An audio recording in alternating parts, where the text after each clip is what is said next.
Hi guys, welcome back to the channel. ಮೊದಲನೇದಾಗಿ ನಮ್ಮ Cenation leader 17 time world champion John Cena ಅವರ ಬಗ್ಗೆ ಮಾತಾಡೋದಾದ್ರೆ, ನಿಜವಾಗ್ಲೂ ಯಾರಾದ್ರೂ ಥಿಂಕ್ ಮಾಡಿದ್ರ ಜಾನ್ ಸಿನಾ ಅವ್ರಿಗೂ ಕೂಡ ಅದು ಈ ಟೈಮಲ್ಲಿ ಹೇಟ್ ಸಿಗುತ್ತೆ ಅಂತ. ಅದೇ ರೀತಿ ಫ್ಯಾನ್ಸ್ಗಳು ಈಗ ಜಾನ್ ಸಿನಾ ಅವ್ರನ್ನ ಹೇಟ್ ಮಾಡ್ತಾ ಇದ್ದಾರೆ. ಯಾಕಪ್ಪ ಅಂದ್ರೆ ರೀಸೆಂಟ್ ಆಗಿ ನಮ್ಮ ಜಾನ್ ಸಿನಾ ಅವರು ಎಲಾನ್ ಮಸ್ಕ್ ಅವರ ಫೋಟೋನ ತನ್ನ ಇನ್ಸ್ಟಾಗ್ರಾಮ್ ಅಕೌಂಟ್ ಅಲ್ಲಿ ಪೋಸ್ಟ್ ಮಾಡಿದ್ದಾರೆ. ಸಡನ್ ಆಗಿ ಎಲಾನ್ ಮಸ್ಕ್ ಅವರ ಫೋಟೋನ ಜಾನ್ ಸಿನಾ ಅವರು ಯಾಕೆ ತನ್ನ ಇನ್ಸ್ಟಾಗ್ರಾಮ್ ಅಕೌಂಟ್ ಅಲ್ಲಿ ಪೋಸ್ಟ್ ಮಾಡಿದ್ರು ಅಂತ ನೀವೇನಾದ್ರೂ ಕೇಳಿದ್ರೆ, ಎಲಾನ್ ಮಸ್ಕ್ ಅವರು ಈಗ ಪ್ರಪಂಚದ ಮೊದಲನೇ ಟ್ರಿಲಿನಿಯರ್ ಆಗಿದ್ದಾರೆ. ಅವರು ತನ್ನ ಎಕಾನಮಿನ ಘೋಷಣೆ ಮಾಡ್ಕೊಂಡಿದ್ದಾರೆ. $1.1 ಟ್ರಿಲಿಯನ್ ಓನರು ನಮ್ಮ ಎಲಾನ್ ಮಸ್ಕ್ ಅವರು ಈಗ ಆಗಿದ್ದಾರೆ. ನಿಜವಾಗ್ಲೂ ಎಲಾನ್ ಮಸ್ಕ್ ಅವರು ಯಾವ ಲೆವೆಲ್ಗೆ ಹೋಗಿದ್ದಾರೆ ಅಂದ್ರೆ, ವರ್ಲ್ಡ್ ರಿಚೆಸ್ಟ್ ಪರ್ಸನ್ ಅಲ್ಲಿ ಎಲಾನ್ ಮಸ್ಕ್ ಅವರು ಅಫ್ಕೋರ್ಸ್ ನಂಬರ್ 1 ಸ್ಥಾನದಲ್ಲಿ ಇದ್ದಾರೆ, ಟ್ರಿಲಿನಿಯರ್ ಆಗಿದ್ದಾರೆ. ಬಟ್ ನಂಬರ್ 2 ಸ್ಥಾನದಲ್ಲಿ ಲ್ಯಾರಿ ಪೇಜ್ ಅವರು ಇದ್ದಾರೆ. ಇವರ ನೆಟ್ವರ್ತ್ $294 ಬಿಲಿಯನ್ ಅಮೆರಿಕನ್ ಡಾಲರ್ಸ್. ಇವರು ಗೂಗಲ್ ನ ಫೌಂಡರ್ ಅಂತಾನೆ ಹೇಳ್ಬೇಕು. ಅಂಡ್ ಇವರು ಲಿಟ್ರಲಿ ನಮ್ಮಿಂದ $294 ಬಿಲಿಯನ್ ಗಳಷ್ಟು ದೂರ ಇದ್ರೆ, ಇವರು ಎಲಾನ್ ಮಸ್ಕ್ ಅವರಿಂದ ಲಿಟ್ರಲಿ $600 ಬಿಲಿಯನ್ ಗಳಿಗಿಂತ ಹಿಂದೆ ಇದ್ದಾರೆ. ನಿಜವಾಗ್ಲೂ ಈಗ ಸಿಂಪಲ್ ಆಗಿ ಹೇಳ್ಬೇಕು ಅಂದ್ರೆ, ಲ್ಯಾರಿ ಪೇಜ್ ಅವರು ನಿಜವಾಗ್ಲೂ $1 ಕೂಡ ಇಲ್ಲದೆ ಇರೋ ವ್ಯಕ್ತಿಗೆ ತುಂಬಾನೇ ಹತ್ರ ಇದ್ದಾರೆ. ಸೊ $1 ಇಲ್ಲದೆ ಇರೋ ವ್ಯಕ್ತಿನ ಲ್ಯಾರಿ ಪೇಜ್ ಅವರು ಯಾವ ರೀತಿ ನೋಡ್ತಾರೋ, ಅದೇ ರೀತಿ ಲ್ಯಾರಿ ಪೇಜ್ ಅವ್ರನ್ನ ನಮ್ಮ ಎಲಾನ್ ಮಸ್ಕ್ ಅವರು ಅದಕ್ಕಿಂತ ತೀರಾ ಬಡವನ್ ರೀತಿ ನೋಡ್ತಾರೆ.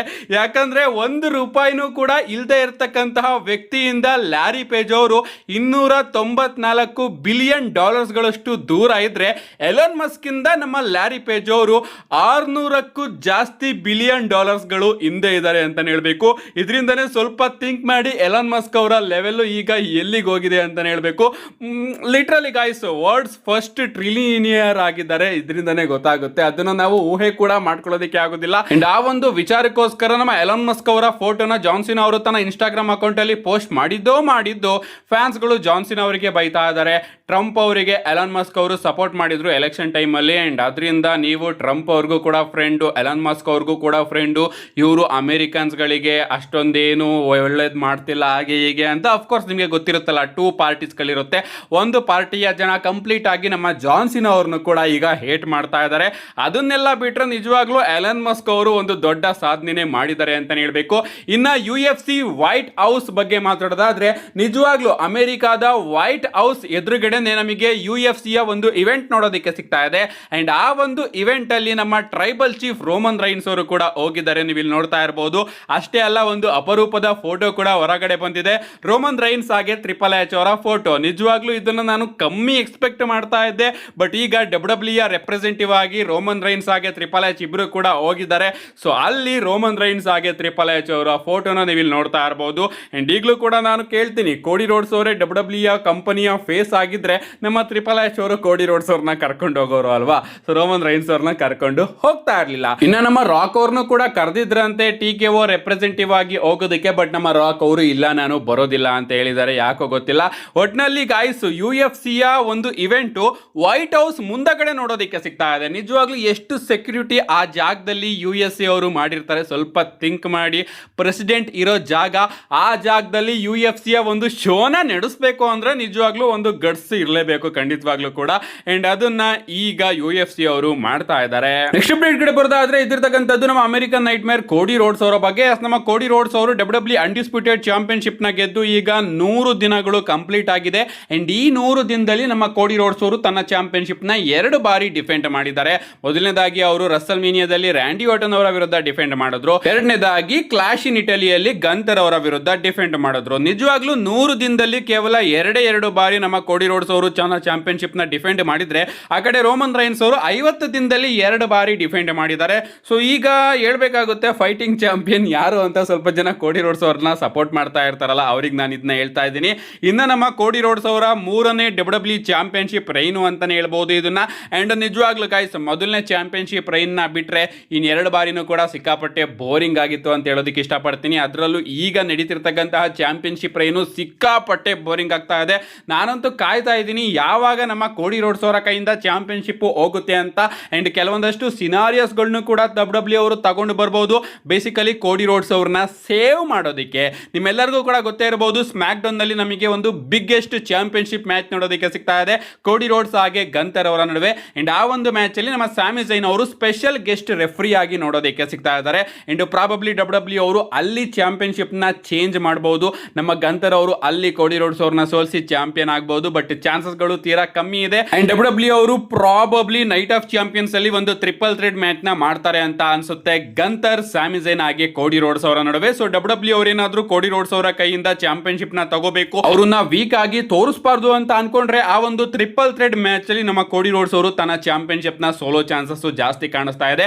ಅಂಡ್ ಪ್ರಾಬಬ್ಲಿ ಕ್ರೌನ್ ಜ್ಯುವೆಲ್ ಮುಗಿದ್ಮೇಲೆ ತನ್ನ ಚಾಂಪಿಯನ್ಶಿಪ್ ನ ಕೋಡಿ ರೋಡ್ಸ್ ಅವರು ಮತ್ತೊಮ್ಮೆ ಗೆದ್ಕೋಬಹುದು. ಯಾಕಂದ್ರೆ ಕ್ರೌನ್ ಜ್ಯುವೆಲ್ ತನಕ ನಮ್ಮ ಕೋಡಿ ರೋಡ್ಸ್ ಅವರೇ ಏನಾದ್ರೂ ಚಾಂಪಿಯನ್ ಆಗಿದ್ರೆ ಅವರು ರೋಮನ್ ರೈನ್ಸ್ ಅವ್ರನ್ನ ಫೇಸ್ ಮಾಡಬೇಕಾಗುತ್ತೆ. ಅಂಡ್ WWE ಅವರು ರೋಮನ್ ರೈನ್ಸ್ ಅವ್ರನ್ನ ಅಲ್ಲಿ ಕೋಡಿ ರೋಡ್ಸ್ ಅವರ ಮೇಲೆ ಗೆಲ್ಲಿಸಬೇಕಾಗುತ್ತೆ. ಸೊ ಅದರಿಂದ ತಪ್ಪಿಸೋದಕ್ಕೋಸ್ಕರ ನಮ್ಮ ಟ್ರಿಪಲ್ ಎಚ್ ಅವರು ಮತ್ತೊಮ್ಮೆ ನೈಟ್ ಆಫ್ ಚಾಂಪಿಯನ್ಸ್ ಅಲ್ಲಿ ಒಂದು ಟ್ರಿಪಲ್ ಥ್ರೆಡ್ ಮ್ಯಾಚ್ ಅಲ್ಲಿ ಕೋಡಿ ರೋಡ್ಸ್ ಅವ್ರನ್ನ ಸೋಲ್ಸೋ ಚಾನ್ಸಸ್ ಕಾಣಿಸ್ತಾ ಇದೆ. ನೋಡೋಣ ಗೈಸ್ ಏನಾಗುತ್ತೆ ಅಂತ. ಸದ್ಯಕ್ಕೆ ನಿಮ್ಗೆ ಅನಿಸ್ತಾ ಇದೆ ಕೋಡಿ ರೋಡ್ಸ್ ಅವರ ಈ ಒಂದು ಚಾಂಪಿಯನ್ಶಿಪ್ ರೈನು ಬೋರಿಂಗ್ ಆಗಿದೆಯಾ, ಇಂಟ್ರೆಸ್ಟಿಂಗ್ ಆಗಿದೆಯೋ? ನಿಮ್ಮ ಅನಿಸಿಕೆ ನಾ ಕಮೆಂಟ್ ಮಾಡಿ. ನೆಕ್ಸ್ಟ್ ಅಂಡ್ ಫೈನಲ್ ಅಪ್ಡೇಟ್ ಕಡೆ ಬರೋದಾದ್ರೆ ಇದಿರ್ತಕ್ಕಂಥದ್ದು ನಾಳೆಯ ಮಂಡೇ ನೈಟ್ ರೋ ಬಗ್ಗೆ. ನಾಳೆ ಮಂಡೇ ನೈಟ್ ರೋ ಸಿಕ್ಕಾಪಟ್ಟೆ ಇಂಟ್ರೆಸ್ಟಿಂಗ್ ಮಂಡೇ ನೈಟ್ ರೋ ಆಗಲಿದೆ. ಯಾಕಂದ್ರೆ ನಾಳೆ ಮಂಡೇ ನೈಟ್ ರೋ ಅಲ್ಲಿ ರೋಮನ್ ರೈನ್ಸ್ ಅವರ ರಿಟರ್ನ್ ನಮಗೆ ನೋಡೋದಕ್ಕೆ ಸಿಗ್ತಾ ಇದೆ. ಮೊದಲನೇದಾಗಿ ನಾಳೆ ಮಂಡೇ ನೈಟ್ ರೋ ನಮಗೆ ನಾಳೆ ಬೆಳಿಗ್ಗೆ 5 ನೋಡೋದಕ್ಕೆ ಸಿಗುತ್ತೆ. ಯಾರು ಕೂಡ ಮಿಸ್ ಮಾಡ್ಕೋಬೇಡಿ. ನನ್ನ ಇನ್ಸ್ಟಾಗ್ರಾಮ್ ಬಯೋದಲ್ಲಿ ಒಂದು ಲಿಂಕ್ ನ ಕೊಟ್ಟಿದ್ದೀನಿ, ಅದನ್ನ ಯೂಸ್ ಮಾಡಿಕೊಂಡು ನೀವು ಎಲ್ಲ WWE ಶೋಗಳನ್ನ ಫ್ರೀ ಆಗಿ ನೋಡಬಹುದು. ಓವರ್ ಆಲ್ ಮಂಡೇ ನೈಟ್ ರೋನ WWE ಅವರು ಏನಂತ ಅಡ್ವರ್ಟೈಸ್ ಮಾಡ್ತಾ ಇದ್ದಾರೆ ಅಂತ ನಾವು ನೋಡ್ಕೊಂಡು ಬರೋದಾದ್ರೆ, ಮೊದಲನೇದಾಗಿ ನಮಗೆ ರಿಟರ್ನಿಂಗ್ ಚಾರ್ಟ್ ಗೇಬಲ್ ವರ್ಸಸ್ ರೂಸೇವ್ ಅವರ ನಡುವೆ ಒಂದು ಸಿಂಗಲ್ಸ್ ಮ್ಯಾಚ್ ನೋಡೋದಕ್ಕೆ ಸಿಗ್ತಾ ಇದೆ.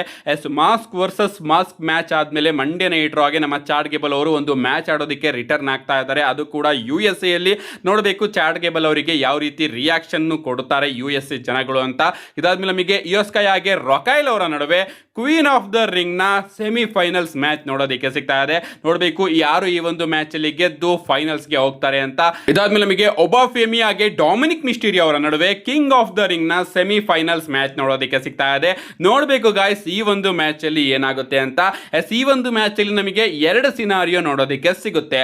ಮೊದಲನೇದಾಗಿ ನಮ್ಮ ಒಬಾಫೆಮಿ ಅವರು 100% ಡೊಮಿನಿಕ್ ಮಿಸ್ಟೀರಿಯೋ ಅವ್ರನ್ನ ಧೂಳೆಪ್ಸಿ ಸೋಲ್ಸುವಂತಹ ಚಾನ್ಸಸ್ ಇದೆ.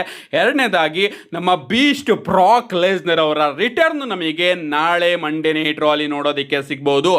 WWE ಅವರೇನಾದ್ರೂ ಸೆಮಿಫೈನಲ್ ಅಲ್ಲೇ ಒಬಾಫೆಮಿ ಅವ್ರನ್ನ ಸೋಲಿಸಬೇಕು ಅಂತ ಪ್ಲಾನ್ ನ ಮಾಡಿದ್ರೆ ಮಂಡೇ ನೈಟ್ ರೋ ಅಲ್ಲಿ ನಮ್ಮ ಬೀಸ್ಟ್ ಬ್ರಾಕ್ ಲೆಸ್ನರ್ ಅವರ ರಿಟರ್ನ್ ನಮಗೆ ನೋಡೋದಕ್ಕೆ ಸಿಕ್ಕಿ ಅವರು ಒಬಾಫೆಮಿ ಅವ್ರನ್ನ ಕಾಸ್ಟ್ ಮಾಡಿಸುವಂತಹ ಚಾನ್ಸಸ್ ಕಾಣಿಸ್ತಾ ಇದೆ. ಸೊ ಮಂಡೇ ನೈಟ್ ರೋ ಅಲ್ಲಿ ಏನಾದ್ರೂ ಬ್ರಾಕ್ ಲೆಸ್ನರ್ ಅವರು ಬರಲಿಲ್ಲ ಅಂದ್ರೆ ಒಬಾಫೆಮಿ ಅವರು ಡೊಮಿನಿಕ್ ಮಿಸ್ಟೀರಿಯೋ ಅವ್ರನ್ನ ಬ್ರೂಟಲ್ ಆಗಿ ವಿಕ್ಟಮೈಸ್ ಮಾಡಿ ಈ ಒಂದು ಮ್ಯಾಚ್ ಅಲ್ಲಿ ವಿನ್ ಆಗಿ ಫೈನಲ್ಸ್ ಗೆ ಕಾಲಿಡ್ತಾರೆ. ನೋಡಬೇಕು ಗಾಯ್ಸ್ ಈ ಒಂದು ಮ್ಯಾಚ್ ಯಾವ ರೀತಿ ಇರುತ್ತೆ ಅಂತ. ನಿಜವಾಗ್ಲೂ ಡೊಮಿನಿಕ್ ಮಿಸ್ಟೀರಿಯೋ ಅವರು ಒಬಾಫೆಮಿ ಮುಂದೆ ನಾನಂತೂ ಈ ಒಂದು ಮ್ಯಾಚ್ ನ ನೋಡೋದಕ್ಕೆ ಸಿಕ್ಕಾಪಟ್ಟೆ ಕಾಯ್ತಾ ಇದ್ದೀನಿ. ನಮ್ಮ ಸತ್ ಫ್ರೀಕಿನ್ ರಾಲೆನ್ಸ್ ಅವರು ಕೂಡ ನಾಳೆ ಮಂಡೇ ನೈಟ್ ರೋ ಅಲ್ಲಿ ಪ್ರೆಸೆಂಟ್ ಆಗಿರ್ತಾರೆ. ಅವರ ವಿಷನ್ ಸ್ಟೋರಿ ಲೈನು ನಾಳೆ ಮಂಡೇ ನೈಟ್ ರೋ ಅಲ್ಲಿ ಕಂಟಿನ್ಯೂ ಆಗುತ್ತೆ. ನಾಳೆ ಮಂಡೇ ನೈಟ್ ರೋನ ಮೈನ್ ಹೈಲೈಟ್ ಏನಪ್ಪಾ ಅಂದ್ರೆ ನಮ್ಮ ಟ್ರೈಬಲ್ ಚೀಫ್ ರೋಮನ್ ರೈನ್ಸ್ ಅವರ ರಿಟರ್ನ್ ನಮಗೆ ನಾಳೆ ಮಂಡೇ ನೈಟ್ ರೋ ಅಲ್ಲಿ ನೋಡೋದಕ್ಕೆ ಸಿಗ್ತಾ ಇದೆ. ಅಂಡ್ ಆ ಕಡೆ ಕಂಪ್ಲೀಟ್ ಬ್ಲಡ್ ಲೈನ್ ಸ್ಟೋರಿ ಕೂಡ ನಾಳೆ ಮಂಡೇ ನೈಟ್ ರೋ ಅಲ್ಲಿ ಪ್ರೋಗ್ರೆಸ್ ಆಗುತ್ತೆ. ಅಂಡ್ ರೋಮನ್ ರೈನ್ಸ್ ಅವರ ನೆಕ್ಸ್ಟ್ ಅಪೋನೆಂಟ್ ಯಾರು ಅನ್ನೋದನ್ನು ಕೂಡ WWE ಅವರು ರಿವೀಲ್ ಮಾಡಬಹುದು ಅಂತ ಅನ್ಕೋತೀನಿ ನಾಳೆ ಮಂಡೇ ನೈಟ್ ರೋ ಅಲ್ಲಿ. ಅಷ್ಟೇ ಅಲ್ಲ ನಮ್ಮ ಜೇವುಸ್ ಅವರು ಈಗ ರೋಮನ್ ರೈನ್ಸ್ ಅವರು ಆರ್ಡರ್ ಮಾಡ್ದಂಗೆ ಕಿಂಗ್ ಆಫ್ ದ ರಿಂಗ್ ನ ಟೂರ್ನಮೆಂಟ್ ನ ಮೊದಲ ರೌಂಡ್ ನ ವಿನ್ ಆಗಿದ್ದಾರೆ. ಸೊ ಅದಕ್ಕೆ ಜೇವುಸ್ ಅವರಿಗೆ ಅಪ್ರಿಸಿಯೇಷನ್ ಕೂಡ ಕೊಡಬಹುದು ರೋಮನ್ ರೈನ್ಸ್ ಅವರು. ಆ ಕಡೆ ಜೇಕೋಬ್ ಫಾಟು ಅವರು ಸೋಲೋ ಸಿಕೋವ್ ಅವರ ಜೊತೆ ಮಾತಾಡೋದಕ್ಕೆ ಹೋಗಿದ್ರಲ್ಲ, ಅದ್ರ ಬಗ್ಗೆನೂ ಕೂಡ ಕೆಲವೊಂದಷ್ಟು ಆನ್ಸರ್ಸ್ ಗಳು ನಮಗೆ ರೋಮನ್ ರೈನ್ಸ್ ಅವರ ಕಡೆಯಿಂದನೇ ನೋಡೋದಕ್ಕೆ ಸಿಗಬಹುದು. ಏನೇ ಆಗಲಿ ನಾಳೆ ಮಂಡೇ ನೈಟ್ ರೋ ಮಾತ್ರ ಮಸ್ಟ್ ವಾಚ್ ಶೋ ಆಗಿದೆ. ಯಾರು ಕೂಡ ಮಿಸ್ ಮಾಡ್ಕೋಬೇಡಿ. ಮಿಸ್ ಮಾಡ್ಕೊಂಡ್ರು ಕೂಡ ನನ್ನ ಚಾನಲ್ ಅಲ್ಲಿ ಕಂಪ್ಲೀಟ್ ವಿಡಿಯೋನ ಅಪ್ಲೋಡ್ ಮಾಡ್ತೀನಿ, ನಾಳೆ ಮಿಸ್ ಮಾಡೋದಿಲ್ಲ ಅಂತ ಹೇಳ್ತಾ ಅದಕ್ಕೋಸ್ಕರ ಚಾನಲ್ನ ಸಬ್ಸ್ಕ್ರೈಬ್ ಮಾಡ್ಕೊಳ್ಳಿ ಅಂತ ಹೇಳ್ತಾ see you guys in my next video.